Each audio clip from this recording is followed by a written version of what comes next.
جو آنے والی ہے تاکہ ہم اس کا استقبال کریں، جو آنے والی ہے اس کے لیے تیاری کریں، جو آنے والی ہے رات شب برات اس کے لیے منتظر رہیں۔ اور ایک بات یاد رکھیے گا، شب برات کے لیے شور شرابہ کرنا، شب برات کے لیے بہت بہت زیادہ ہنگامے، پٹاخے اور آتش بازی، وہ شب برات تو ایک رات ایسی ہے، برات کے معنی ہے نجات، شب کے معنی رات، مصیبتوں سے نجات، پریشانیوں سے نجات، قرضوں سے نجات، دکھوں سے نجات، غموں سے نجات، حالات کی گردش سے نجات، مصیبتوں سے نجات، روحانی مسائل سے نجات، جسمانی مسائل سے نجات، جادو سے نجات، جنات سے نجات، نظر بد سے، ظالم کے ظلم سے، جفا سے، خطا سے، معصیت سے، مصیبت سے نجات، معصیت سے نجات۔ یہ تو شب برات ہے، شب برات تو نجات ہے اس کی۔ سوچیں اس میں کیا کرنا ہے۔ اور ابکری نے آپ کے ہاتھ میں کوئی کاغذ دیے ہیں؟ یہ کاغذ آپ اس کو سوچیں، پچھلے درس میں دیے، یہ کاغذ کس کے پاس نہیں ہے؟ جس کے پاس نہیں ہے وہ دیکھ مستقبالیہ پہ پڑھا ہے، خواتین بھی مرد بھی۔ اس کاغذ کو غور سے پڑھیں کہ شب برات میں جو 15 شعبان میں ہونا کیا ہے، اور کون کون سے روحانی پیکج پچھلے سال ہوئے تھے، کون کون سے روحانی پیکج پچھلے سال ہوئے تھے، اور لوگوں کے بخت اور نصیب اور مقدر پر گئے، کامیاب ہو گئے۔ یہ آپ کو جو پیکج دیے ہیں اس جو یہ 15 شعبان کو، اور یہ آپ کو ملے ہیں، بڑی قیمتی چیزیں ہیں۔ یہ کاغذ پڑھیں، اس کو پھر دیکھیں۔ حضرت خضر علیہ السلام کا تحفہ ملے گا، نیلے دھاگے کی شمیز یا مرد کے لیے بنیان، کہ نیلے دھاگے کو ہماری زندگی، نیلے کپڑے کو، نیلے رنگ کو ہماری زندگی کے ساتھ کیا دخل ہے، کیا دخل ہے، کیا دخل ہے۔ اور روحانی جانثاروں کی الوداعی دعا، اور یہ ایک ڈبیا ہے، اس میں ایک خاص کنکر ہے، اس کو صرف بس توے پہ رکھ دینا ہے، اس میں خاص نقش بنے ہوئے ہیں اور بڑی محنت کی ہوئی ہے۔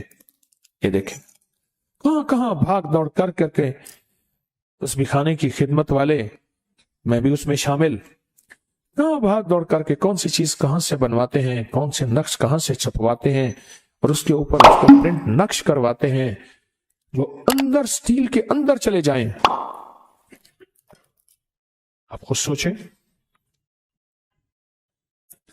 یہ سفید کپڑے کا عمل اور چھری کا عمل ہے، بہت کمال عمل ہے۔ یہ پچھلے سال بھی دیا، ہفتہ نہیں گزرا، اور لوگوں کے نتائج اور لوگوں کے ریزلٹ اور لوگوں کی دعائیں اور لوگوں کی جھولیاں اٹھا کے کہ بھلا ہو آپ کا، کہ آپ نے ہمارے ساتھ کیا بھلا کر دیا، کیا مہربانی کر دی، اتنا آپ نے ہمارا بھلا کر دیا۔ لوگوں کی دعائیں شروع ہو گئیں اور دنیا میں یہ عمل پھیلا، اور یہ آگے چھری کا اور سٹیل کا عمل ہے، پلیٹ کا عمل ہے، سٹیل کی پلیٹ کا عمل ہے۔ اب ایک کام کریں، چھری اور پلیٹ دو چھریاں ایک پلیٹ دو، اور یہ ڈبی اور یہ کپڑا اور یہ کاغذ، یہ ساری چیزوں کا ریٹ بازار سے لگوائیں گے، دیکھیں کتنے کا بنتا ہے۔ ابکری والے کتنا کما رہے ہیں، ذرا بازار سے اس کا ریٹ ضرور لیجئے گا کہ ابکری والے اس کو بیچ رہے ہیں، کتنی تجارت ہے یا کتنی زیارت ہے یا کتنا نفع ہے، بازار سے پوچھئے گا۔ ایک چھری کتنے کی ہے، ایک پلیٹ کتنے کی ہے، ایک کپڑا کتنے کا ہے، پھر اس کی پرنٹنگ کتنی کی ہے، پھر پلیٹ کے اوپر لیزر پرنٹ ہے، وہ لیزر پرنٹنگ کتنی مہنگی ہے، ڈبیوں کے اوپر لیزر پرنٹنگ کتنی مہنگی ہے، نقش چھپے ہوئے ہیں، چھریوں کے اوپر لیزر پرنٹنگ ہے، نقش چھپے ہوئے ہیں۔ بازار سے پتہ کر لیجئے گا، بازو کا دل ہے اندر، شیطان کوئی کروٹ لے لیتا ہے وسوسے کی، شک کی، بدگمانی کی۔ اب اسی تیاری ہے کہ شب برات آ رہی، اور میں نے برات کے معنی کیا ہے، نجات کے، میں نے انشاءاللہ اس رات کو اللہ اس کے حبیب کے جو وعدے ہیں نا، اللہ اور اس کے حبیب کے جو وعدے ہیں ان وعدوں کو انشاءاللہ لینا ہے، اور ان وعدوں کی برکتیں لینی ہیں، اور ان وعدوں کی خیریں لینی ہیں، جہنم سے نجات، قرضوں سے نجات، نحوست، ظلمت اس سے نجات، بے برکتی سے نجات، اور میرا کاروبار برباد ہو رہا یا میرا گھر پریشان ہے اس سے نجات، ان چیزوں سے نجات ہے۔ حدیث میں آتا ہے صدیق اکبر رضی اللہ تعالیٰ عنہ فرماتے ہیں کہ جب ماہ شعبان کی 15ویں رات آتی ہے، اللہ جل شانہ آسمان دنیا پہ تشریف لاتی ہے، پہلے آسمان پہ نیچے آ جاتے ہیں، اپنا تخت لاتے ہیں، سوائے مشرک کے اور کسی سے بغض اور اناد رکھنے والے کے، باقی سب کو معاف کر دیتے ہیں۔ بغض اور اناد رکھنے والا کسی سے اگر ہے بھی، بیٹھے بیٹھے معاف کر دو، بیٹھے بیٹھے دل صاف کر دو، بیٹھے بیٹھے معاف کر دو، بیٹھے بیٹھے دل صاف کر دو۔ اللہ تعالیٰ سب کو معاف کر دیتے ہیں۔ اور عائشہ صدیقہ رضی اللہ تعالیٰ فرماتی ہے میرے آقا نے اس رات میں اتنا لمبا قیام اور پھر آپ نے سجدہ فرمایا، حتیٰ کہ میں نے آپ کا انگوٹھا مبارک پکڑ کے دیکھا کہ شاید آپ اس دنیا سے رخصت ہو گئے۔ نماز سے فارغ ہوئے تو آپ نے پوچھا عائشہ کیوں؟ میں آقا آپ فرمائے یہ 15ویں شعبان کی، یہ شعبان کی 15ویں رات ہے، اللہ پاک شعبان کی 15ویں رات اپنے بندوں پہ جلوہ گر ہوتے ہیں، اور مغفرت مانگنے والوں کی مغفرت، رحم مانگنے والوں پہ رحم، مغفرت مانگنے والوں کی اور رحم مانگنے والوں پہ رحم، اور جس پہ رحم آ گیا تو اس کے تو کام بن گئے، دولت اسی کی، رزق اسی کا، صحت اسی کی، سجدے اسی کے، دعا اسی کی، کرم اسی کا، فیض اسی کا، عطا اسی کی، شفقت اسی کی، جس میں رحم آ گیا۔ لیکن فرمایا جو کسی سے حسد کرتا ہے، بغض کرتا ہے، عناد کرتا ہے، اور کسی اس کے بارے میں فرماتے ہیں اللہ کہتے ہیں اس کو چھوڑ دو، اللہ کہتے ہیں اسے چھوڑ دو۔ پھر شعبان خود، یہ مہینہ خود اللہ سے فریاد کرتا ہے۔ عجیب بات سنیں غور سے، یہ مہینہ خود اللہ سے فریاد کرتا ہے، اے اللہ آپ نے مجھے 2 عظیم مہینوں کے درمیان رکھا، کون سا؟ پیچھے رجب ہے، آگے رمضان ہے، میرے لیے کیا چیز ہے؟ اللہ فرماتے ہیں میں نے تیرے اندر قرآن کی تلاوت رکھی ہے، بس تیرے اندر سب کچھ یہی ہے۔ اور پھر فرمایا کہ اس کو لیلۃ المبارک کہتے ہیں، 15 شعبان کو، فرمایا برکت والی رات ہے، اور رات میں کثرت کے ساتھ خیر اور بھلائی پائی جاتی ہے، کثرت کے ساتھ خیر اور بھلائی پائی جاتی ہے۔ اور علامہ امام فخر الدین رازی فرماتے ہیں اس رات میں اللہ پاک جل شانہ فیصلے فرماتے ہیں، زندگیوں کے، موت کے، مقدروں کے، بخت کے، نصیب کے، رزق کے فیصلے فرماتے ہیں۔ غزالی کرم اللہ وجہ فرماتے ہیں سن لو، مجھے وہ شخص بہت پسند ہے جو اپنے آپ کو ان 4 راتوں کے لیے فارغ کر لے۔ آپ بتائیں مجھے وہ شخص کیا ہے جو اپنے آپ کو ان 4 راتوں کے لیے فارغ کر لے۔ کون سی رات؟ ایک عید الفطر کی رات، رمضان کا چاند نظر آیا اور صبح، اس کو لیلۃ الجائزہ کہتے ہیں۔ دوسرا عید الضحیٰ کی رات، اللہ اکبر۔ اور تیسرا 15 شعبان، اور چوتھا رجب کی پہلی رات۔ آئندہ سال انتظار کیجئے گا، رجب کا چاند نظر آیا اور رجب کی پہلی رات، تسبیح، وظیفہ، ذکر، اعمال، ضروری نہیں ساری رات جاگیں، ضروری نہیں، کچھ اعمال کر کے سو جائیں، پر مجھے 4 راتیں پسند ہیں، 4 راتیں پسند ہیں، 4 راتیں پسند ہیں۔ اور پھر فرمایا کہ ابو ہریرہ رضی اللہ تعالیٰ عنہ فرماتے ہیں پیر اور جمعرات کے دن جنت کے دروازے کھول دی جاتے ہیں، ہر اس بندے کی مغفرت کی جاتی ہے جو اللہ کے ساتھ کسی کو شریک نہیں ٹھہراتا۔ آج کی شام مغفرت کے دروازے کھل گئے، بہت طاقتور عمل دیے آپ کو، پچھلے سال دیے، اور اس سے زندگی میں وہ انقلاب، وہ تبدیلیاں، وہ خیریاں اور برکتیں آئیں جو گمان سے بالاتر ہے۔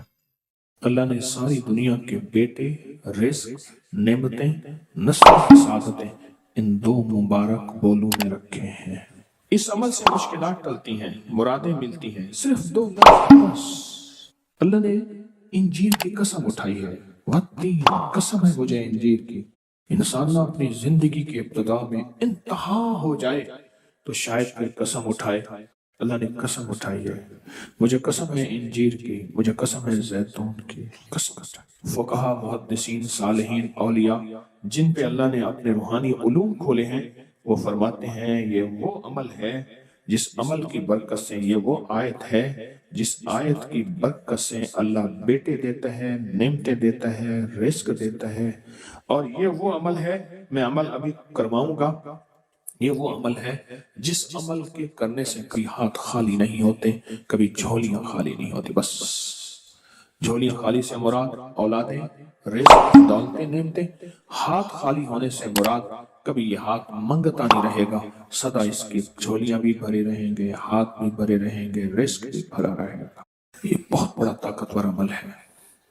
صدیوں پہلے میرے پاس اس کی ایک تاریخ ہے، ایک درویش یہ عمل کرواتے تھے اور لوگ دور دور سے ان کے پاس جاتے تھے۔ فلاں چاند کی تاریخ میں ایک درویش نے والتین والزیتون کا عمل کروانا ہے۔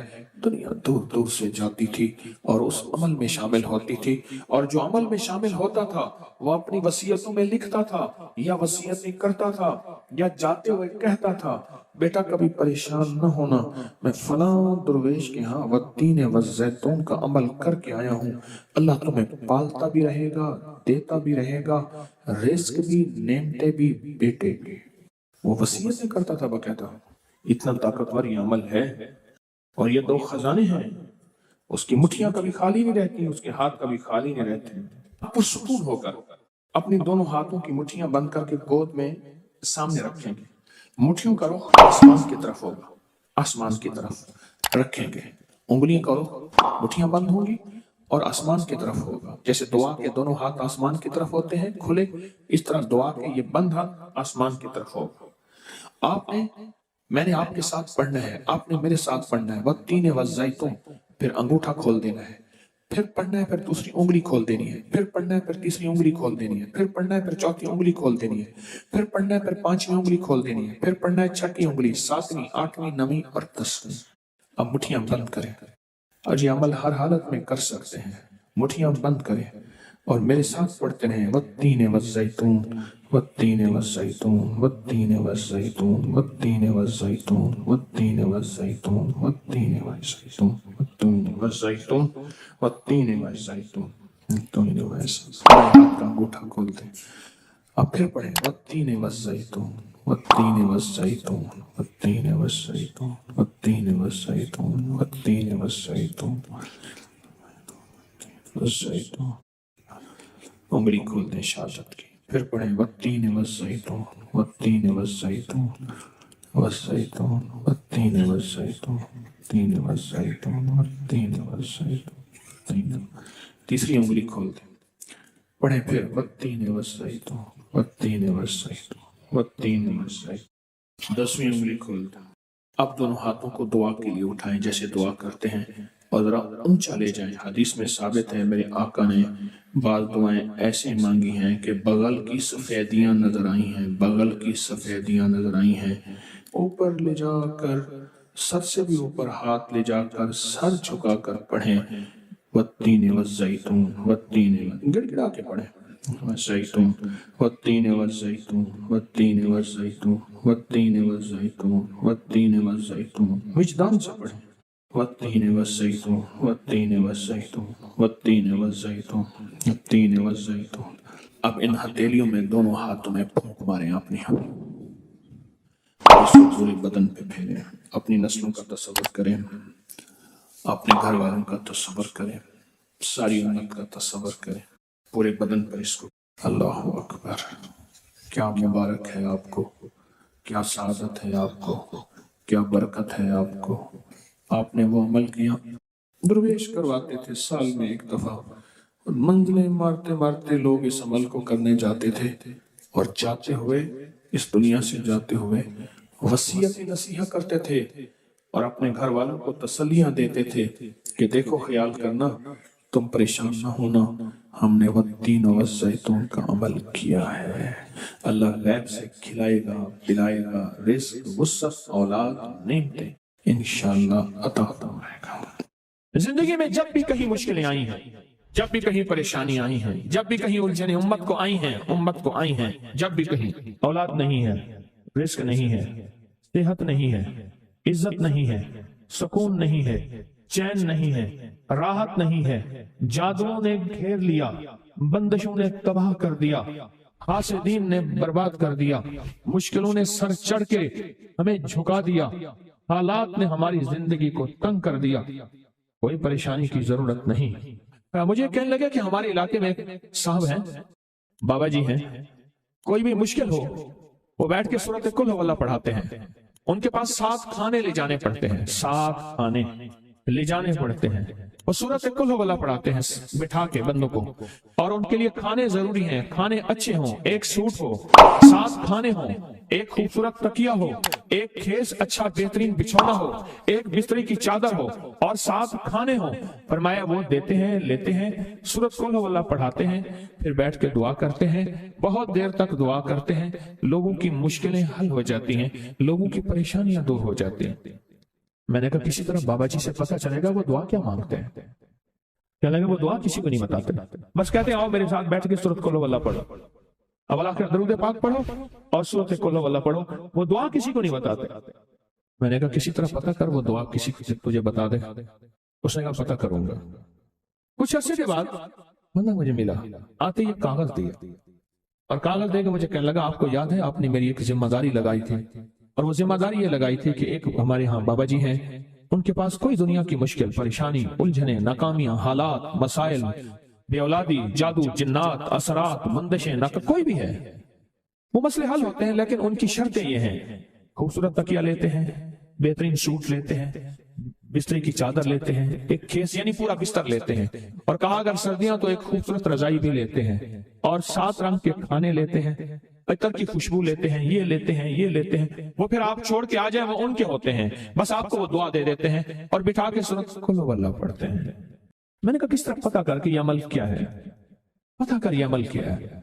اس نے آیا نا تو اس نے مجھے خط دیا، اور خط دیتے ہی اس نے کہا کہ میں نے پتہ کیا ہے اس عمل کا، کسی طرح سے ان کے گھر کی ایک خاتون ہماری خواتین سے نسبت تھی، انہوں نے بتایا ہے وہ ساری سورۃ قل ہو اللہ وہ حضور کے گھرانے کو اور اس بارگاہ میں پیش کرتے ہیں، ان ہستیوں کو پیش کرتے ہیں، اور ہستیوں کو پیش کرنے کے بعد پھر ان کے وسیلے سے دعا کرتے ہیں اور کہتے ہیں آپ بھی ہمارے لیے دعا فرمائیں۔ یہ کہنا شرک نہیں ہے، خیال کرنا میں امت کو شرک پہ نہیں لگا رہا، بدعت میں نہیں لگا رہا، میرے ساتھ ہر عمل کے بڑے بڑے حوالے ہیں، میرے ساتھ ہر عمل کی بڑی بڑی طاقتور لنکس اور ریفرنس ہیں، میں نہیں لگا رہا، میں ایک وعدہ کرتا ہوں اور ایک دعویٰ کرتا ہوں، لیکن وہ دعویٰ نہیں ہے نہ وعدہ ہے۔ کوئی آ کے یہ نہ کہے کہ ظالم ساری عمر خود بھی شرک اور بدعت میں لگا اور ہمیں بھی شرک اور بدعت میں لگایا اور میری قبر پہ کوئی پاؤں نہ مارے۔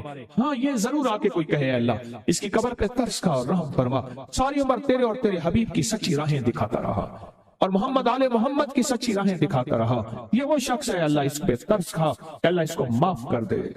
بڑا زبردست عمل۔ مجھے آ کے جب کاغذ دیا نا، کاغذ میں دیا تو انہوں نے کہا کہ خواتین کے ذریعے ہمیں جو پتہ چلا، اور وہ پتہ یہ چلا کہ موصوف حضور کے ایک گھرانے کو یہ ساری سورۃ اخلاص، ساری سورۃ قل ہو اللہ، یہ درود، یہ عمل ہدیہ کرتے ہیں، اور حضور کے گھرانے کو ہدیہ کر کے پھر ہماری مشکل کی دعا کرتے ہیں اور بہت گڑ گڑا کے دعا کرتے ہیں، اور پھر ان کو ہدیہ دے کے عرض کرتے ہیں آپ بھی ہمارے لیے دعا فرمائیں، اور بہت دیر تک پھر آمین کہتے ہیں، آمین۔ اور اس تصور کے ساتھ، یہ تصور ذرا غور سے سنیے گا توجہ سے، اس تصور کے ساتھ کہ وہ ہستیاں میرے لیے دعا کر رہی اور میں آمین کہہ رہا، اور اللہ کی بارگاہ میں ان کی دعائیں قبول ہو رہی، اور اللہ کی عرشوں پہ دعائیں پہنچ گئیں، اور جبریل لے کر چلے گئے، اللہ کے حضور دعا رکھی گئی، اور اللہ نے اپنی طاقت اور قدرت کی مہر قبولیت کی لگا دی۔ کہاں یہ عمل ہے؟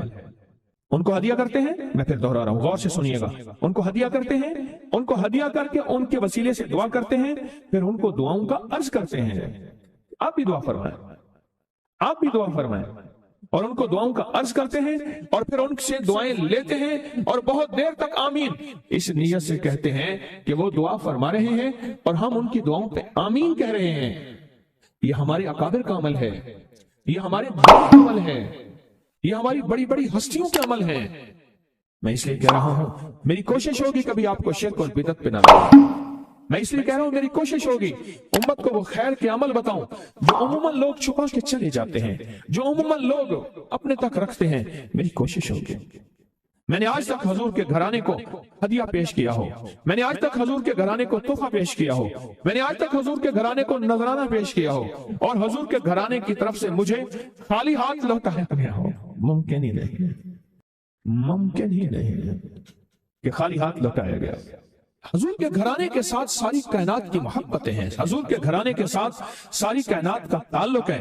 اور یاد رکھنا انسان بعض اوقات اپنا غم برداشت کر جاتا ہے، اپنی اولاد کا غم برداشت نہیں کرتا، اور بعض اوقات اپنے معاملے میں معاف کر دیتا ہے، اولاد کے معاملے میں بہت غم دل کو کھا جاتا ہے۔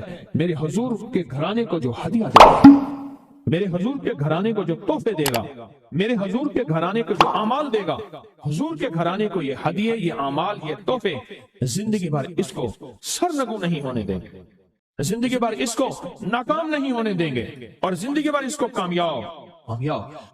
دو تسبیح صبح، دو تسبیح شام سورۃ اخلاص کی، دو تسبیح صبح، دو تسبیح شام سورۃ اخلاص کی آپ پڑھیں، آپ پڑھیں اور پڑھ کے ان ہستیوں کو ہدیہ کریں، ہستیوں کو ہدیہ کریں، حضور کے گھرانے کو ہدیہ کریں۔ اور حضور کے گھرانے میں حضور کی بیویاں، حضور کی بیٹیاں، حضور کے بیٹے، حضور کے داماد، حضور کے نواسے اور نواسیاں، یہ حسن اور حسین جس کو حسنین کریمین کہتے ہیں، حضور کے نواسے ہیں، یہ حضور کا گھرانہ ہے، ان کو ہدیہ کریں۔ اپنے مسائل کو حل ہوتا دیکھیں، اپنی مشکلات کو حل ہوتا دیکھیں، اپنی ناکامیوں کو ختم ہوتا دیکھیں۔ سال سال سے یہ عمل بتا رہا ہوں، سال سال سے یہ عمل بتا رہا ہوں۔ میں نے تو جس کو دیا ہے زندگی میں اس کو کامیابی ملی ہے، میں نے تو جس کو دیا ہے وہ زندگی میں ناکام نہیں ہوا، زندگی میں ناکام نہیں ہوا۔ ایک صاحب میرے پاس آنے لگے، ہمارے گھر کے دوسری تیسری گلی میں ان کا گھر تھا، تو ان کی بڑی ہمشیرہ تھی، بہت نیک تھی، بوڑھی ہو کے فوت ہوئی، شادی بھی نہ ہو سکی، تو وہ پڑھاتی تھی بچوں کو، تو میں ان کے ہاں جاتا تھا، پڑھتا نہیں تھا، جاتا تھا۔ ہمارے ایک بچہ ہوتا تھا، کبھی اس کی تختی دینے، کبھی اس کا قاعدہ دینے میں جاتا تھا۔ یہ جب بھی غسل خانے میں ہوتے تھے اندر سے گانے کی آوازیں آ رہی ہوتی تھی۔ اللہ نے نظام بدلا، بہت سالوں کے بعد تسبیح خانے کی نسبت ملی، اور تسبیح خانے کی نسبت کے بعد ہر وقت ذکر ہے۔ میں نے ایک دفعہ کہا، میں نے کہا آپ گاتے ہوئے جو ہے غسل خانے میں گاتے تھے، ایسی آنکھیں کھول کے لگے کہ مرشد واقعی آپ کو کشف ہوتا ہے۔ میں وہ کشف نہیں ہے، میں تیری ہمشیرہ کے پاس کبھی تختی دینے آتا تھا، فلانی پڑھتا تھا کہ ہاں، میں کہ تجھے گاتا ہوا میں دیکھتا تھا، اور میں کہتا تھا یا اللہ اندر تو ساری ظلمت ہوتی ہے اور یہ اندر گاتا ہے۔ کہنے لگا، رونے لگا، کہنے لگا بس وہ میں اب تک بھی گاتا تھا، لیکن جب سے تسبیح خانے کی نسبت ملی اور جب سے تسبیح خانے کی، اب تو میری زبان ہے، اور کوئی پل ایسا نہیں کہ اس کا نام نہ ہو، اس کی یاد نہ ہو، کلمہ درود نہ ہو، ذکر استغفار نہ ہو، کوئی مسنون دعا نہ ہو، کوئی وظیفہ نہ ہو، کوئی ورد نہ ہو۔ اب تو عالم یہ ہے، ہر پل آفات آ رہی ہیں، مصیبتیں آ رہی ہیں، اس لیے فرمایا جب مرغ بانگ دے تو وہ دعا پڑھو، اللہم انی اسألک من فضلک، اے اللہ اپنے فضل کا تجھ سے سوال کرتا ہوں۔ میرے آقا کا فرمان ہے جب مرغ بانگ دیتا ہے، وہ صبح ہو، دوپہر ہو یا شام ہو، یہ ہمارا زندگی کا معاملہ ہے کہ مرغ جو دوپہر کو بانگ دیتا ہے اس کو ذبح کر دو۔ ایک دو بندے نے ذبح کر دیا کہ نہیں یہ دوپہر کو بانگ آنے لائی، تو اس کی وجہ سے پھر مصیبتیں آتی تھی، اس کو ذبح کر دیا۔ میں نے اس کو کہا، جب فرمان سنا تو پریشان ہو گیا۔ میں نے کہا آقا کا فرمان ہے میرے کملی والے کا، سرکار نے فرمایا جب کوئی عرش سے رحمت کا دروازہ کھلتا ہے مرغ وہ دیکھتا ہے، رحمت جب بھی کھلتی ہے مرغ، اس لیے میں گدھے کی آواز ہو، گدھے کی آواز تو اس پہ اعوذ باللہ من الشیطان الرجیم پڑھو، میں وہ جس وقت عذاب کا، بلا کا، مصیبت کا دروازہ کھلتا دیکھتا ہے وہ پڑھتا ہے۔ مرغ کی بانگ میں تو اللہ کا فضل مانگو، اللہ کا فضل، یہ پل پل کی دعائیں، یہ پل پل مانگنا، یہ پل پل کے لمحات، یہ پل پل کی اس کے سامنے، شہنشاہ کے سامنے گریا زاری اللہ کو پسند ہے۔ پھر اللہ پاک